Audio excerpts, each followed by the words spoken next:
You know the old adage, keep your friends close and your enemies closer. In the cartoon and comic jungle, this has been a long-standing mantra. In Gotham, the Batman and the Joker never needed a punch clock in order to go to town on each other. But an actual alliance between the two? Crazy talk. Now that's just something we gotta see. We hope that you enjoyed this video and be sure to subscribe to CBR and join the notification squad to stay up to date with all of our latest videos. It's going to be a bumpy ride. The Killing Joke. Batman pays the Joker a diplomatic visit at Arkham. He hopes to convince him to end their never-ending squabble, but it appears that he's escaped from Arkham Asylum and is, of course, up to no good. He shoots and paralyzes Barbara Gordon and kidnaps her father, the Commissioner, and absconds with him to the amusement park, subjecting him to psychological torture. Batman finally finds them at the amusement park, once again tipped off by the Joker. The two chase and tussling like usual, but after Batman apprehends him, the Joker decides to tell a joke. And apparently it kills, since the two of them just crack up in laughter. A lot of speculation circles this joke, ranging from a single guffaw between the two sort of old buddies, to Batman snapping his chalky white neck. The Brave and the Bold.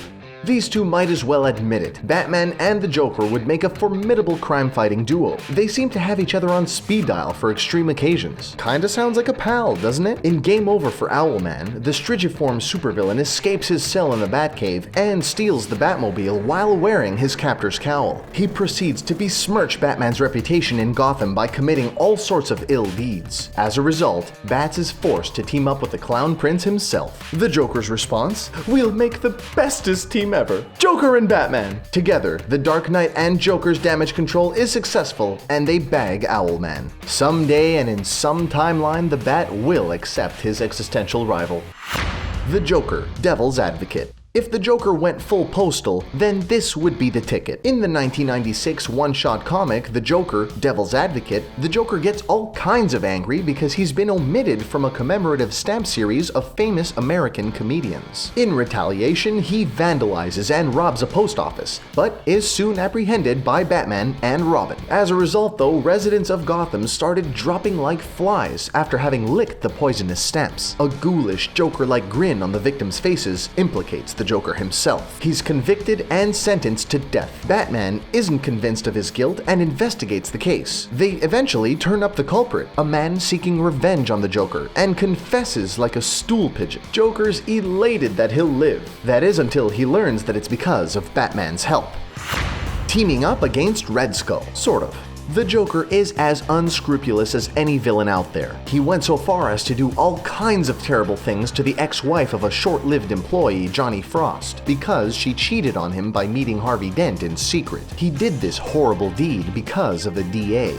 But just how does he feel about the Fuhrer? The Joker teamed up with Marvel's Red Skull once in order to carry out Project Gotham. The Joker was kosher with the Alliance until Red Skull gloats about how this will ultimately serve Hitler. The Joker was legitimately surprised. What? You're a stinking Nazi? I mean, I guess the big swastika on the Red Skull's chest wasn't obvious enough. The Joker, roused by a surprising spell of patriotism, thwarts Red Skull's plan to drop a nuke on Washington. He served Captain America's and Batman's plan by growing a pair and taking out that Nazi swine. The New 52, Future's End. In the dystopian future depicted in this DC mini-series, a parallel Earth threatens the survival of Earth Prime. Brother Eye, the calculating AI villain, has changed most of the world's superheroes into cyborg bugs. Bruce Wayne fashions together a time machine as he attempts to put an end to Brother Eye's destructive plans. Bruce sends Terry McGinnis, aka Batman Beyond, into the future to finish the mission. Meanwhile, in the past, Brother Eye merges Bruce and the Joker to create the devastating Joker Borg. Damn, the union of those two, pretty intimate. But I bet they were both happy when Terry time-traveled back and dismantled the Joker Borg completely. The Brave and the Bold, number 191.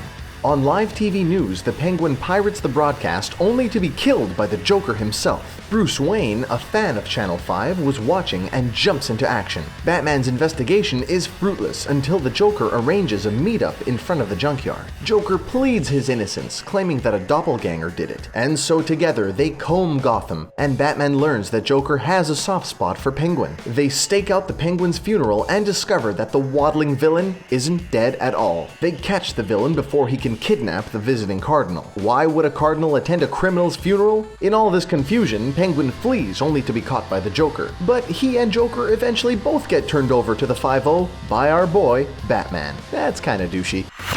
Detective Comics number 726, Fool's Errand. Man, the Joker's complicated. Like crazy girlfriend kind of complicated. He whacked Batman's androgynous sidekick Robin and is consequently locked up in Arkham Asylum for the murder. Afterwards, Batman tries to find the little kidnapped girl and thinks Joker has information. Interrogating him in the cell, the Joker reveals that he has kidnapped the girl to commemorate Robin's death. Batman slaps him around a bit before the crackling Joker makes good on the girl's whereabouts. He's good for his word, and Batman finds the girl trapped in the trunk of a car, trapped still within a sunken boat. In his own warped way, it was a message for Batman to lighten up a little and try to trust him. All of his messed up methods aren't totally evil, I suppose. Eliminated Alexander Luthor. Batman has a gun pointed millimeters from Luthor's head for maiming Nightwing and killing Superboy. Batman is so enraged that he's grinding the enamel off of his teeth. Before he pulls the trigger, Wonder Woman makes him stop and Alex flees. Later, in an alleyway, the Joker finds Alex fretting at his next move. The Joker melts his face with the old acid flower trick and then makes it very, very real with a shotgun blast right to the face. Separate motives aside, it's a case of moral confliction and ruthless bloodlust working together to kill one man. Founded the Justice League of Arkham. The mayor ought to post some armed guards at Gotham's water supply because this sort of thing happens just way too often. Advance Man's about to hatch a plan to taint the city's water with a fatal poison. After Hector Hammond wiped the memories from the Justice League, Batman and Nightwing had to start from scratch. The two of them take it upon themselves to bust ventriloquist, Riddler, Catwoman, Poison Ivy, and the Joker out of Arkham to stop Advance Man. Ultimately, the Justice League of Arkham shut Advance Man down, and the Joker beamed aloud, "Ooh, teamwork! Does this mean I get to wear the red vest?" Batman, EUROPA. Can't live with him, can't live without him. Batman and Joker are stricken with the Colossus virus, so they both venture off to Europe. Their hunt for the cure and the culprit forces them not only to get along, but to also travel well together. The ultimate relationship test if there ever was one. As the clock counts down, they blow through Prague and Paris, culminating with the reveal at the Colosseum in Rome. As the toxins work through their bodies and minds, they end up bonding over their tumultuous pasts. Now that is some crazy therapy. It's so intense. And that's the dirt on those two notable figures in the DC universe. They both have considerable interpersonal dirt under their fingernails, but they should keep digging closer to a more lasting accord. Did we miss any other examples of these two working it out? Could they actually be a dynamic duo? What kind of incredible turn of events would be able to make this a reality? Sound off in the comments below, and don't forget to subscribe to CBR and join the notification squad to stay up to date on all our new videos. And as always, thanks for watching.